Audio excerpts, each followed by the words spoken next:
Now, on the Yankees side, Garrett Cole making his first start since what happened against the Red Sox, against the A's. The A's are kind of pesky. They're better than you think they are. So the Yankees lost yesterday 3-2. And the Orioles... The Orioles, maybe, but, they played all their regular players. And the guy who looked like he was having the most fun is the guy who hit the home run, Jazz Chisholm. And the Orioles beat the Giants on a walk-off home run by Santander. So just like that made it a 4-game lead.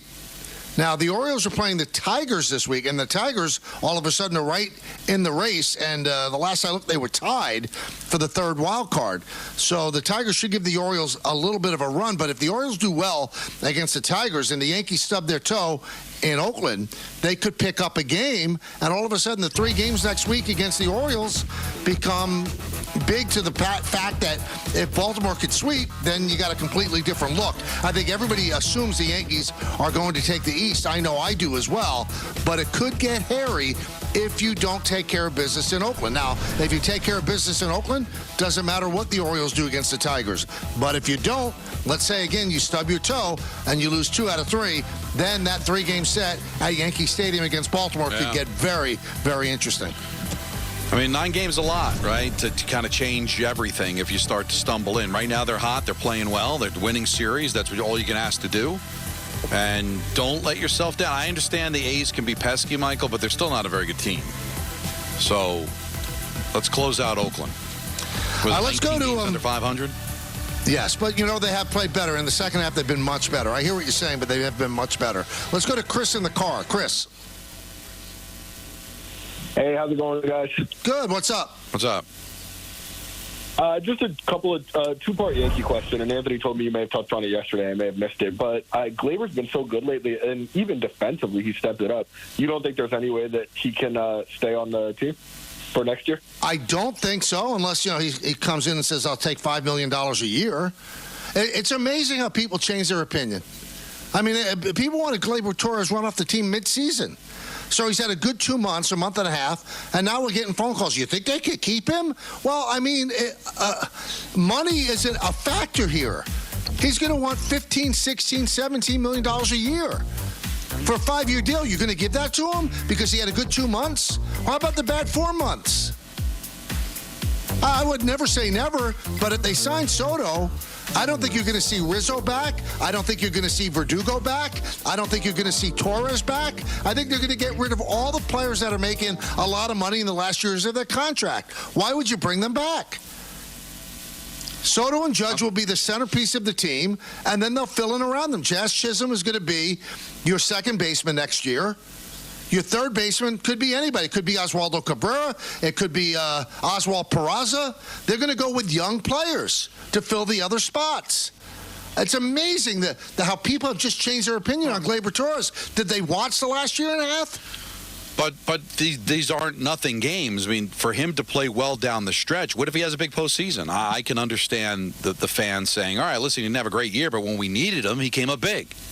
And really, since the benching, he has been a different player. So I could see fans thinking that maybe Boone tapped into something by benching him. These are big moments. If he has a big postseason, Michael, I think the fans are going to want him back. Yeah, but do you think the Yankees are going to bring him back at $16, $17 million a year? Probably not. But, if they already have his replacement. They made the trade for Chisholm. Chisholm's a second baseman. There's a reason they got Chisholm. Okay. Yeah, and would you prefer him or Chisholm if you're a Yankee fan? I prefer Chisholm. I don't see how you could say you prefer Gleyber. But Peter, how that narrative will change if Jazz doesn't hit in the postseason and Gleyber does. Yeah. Right? I mean, this is a fan base, the ones we talk to, that put all the stock in the postseason. So you think any of them are going to care about the first 4 months of the season if he comes up big in September and October? I mean, listen, this is a team that will be complaining. This is a fan base that will be complaining about Judge's contract if he doesn't hit the postseason. This is the same. Again, I'm not picking on them. Fans are fans, no matter who they're fans of, that wanted to give LeMahieu whatever he wanted. Remember when he was a free agent? Then they bring him back, and all they've done is complain, and rightly so, because he hasn't been good. So the narrative constantly changes, but big Septembers and October are going to win over a Yankee fan base. Tommy in Seattle. Tommy. Oh, hey, guys. Thanks for taking my call. I appreciate it. You got it. I have a couple questions, and I'm hoping to hear your thoughts, Michael, on the Yankees' postseason outfield alignment. Let's say that Soto is fine and healthy going into October. Will the Yankees start Jason Dominguez in left field, Judge in center, Soto in right, and Stanton in DH for every game? And if so, would Verdugo sub in as a defensive replacement for Dominguez, or could we possibly see a Trent Grisham come into play? Well, I'll tell you, Tommy, if Dominguez makes the roster, and that's not a sure thing, then Grisham has to not make the roster. You're not going to carry that many outfielders. So I think that unless Dominguez has a great last 9 games, there's a good chance he doesn't make the roster. He has not done a good job defensively the last 2 games, in center and in left. Dropped the ball in left, misplayed a ball in center. Verdugo's a better outfielder in left field than he is. And Verdugo, over the last month or so, has been hitting 300.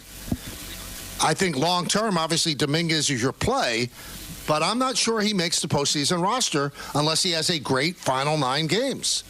And then you've got to fit him in some way. You're gonna carry Birdie, and you're going to carry Oswaldo Cabrera, and you're going to carry a backup catcher in Trevino. So there's no way that you carry Grisham. And I know that they love Grisham's defensive metrics, who would be able to come in late in the game and make a great play. So it's good. These last 9 games don't mean nothing. Let me tell you that. Let's go to Kurt in Port Washington. Hey, Michael. Hey, Don. Hey, Peter. Hello. What's up? Hey, friend. How you guys doing? Great. My question is to you, Michael, in regards to Soto's, how much he'll get. Do you think he'll get Ohtani's money, which is what, $700 million? See, but Ohtani, well, I do think he's going to get Ohtani money. I'll explain, Kurt. He's not going to get $70 million a year in present-day value. So Ohtani has a $700 million 10-year contract. But $68 million each year is deferred to after the contract. So essentially he's making $2 million a year. But that $68 million still has value. What it comes out to, the value of his contract in present-day value, as calculated by the union, is $46 million a year. He will make over that. Soto will make all of that. Now, is he going to make $70 million a year without deferred? I'd be shocked. Be shocked. But stranger things have happened. I don't think that Ohtani would have made $70 million unless he deferred it. Because the people that run the Dodgers are hedge fund guys, and they could make that $68 million, and they have control of that $68 million for the next 15 years. They can make it dance and sing, and they'll actually make money off this contract. It was a brilliant contract. Will Soto do that? Will he defer? I have no idea. But that money is actually worth $46 million a year, and yes, I think he's going to make off that, more than that.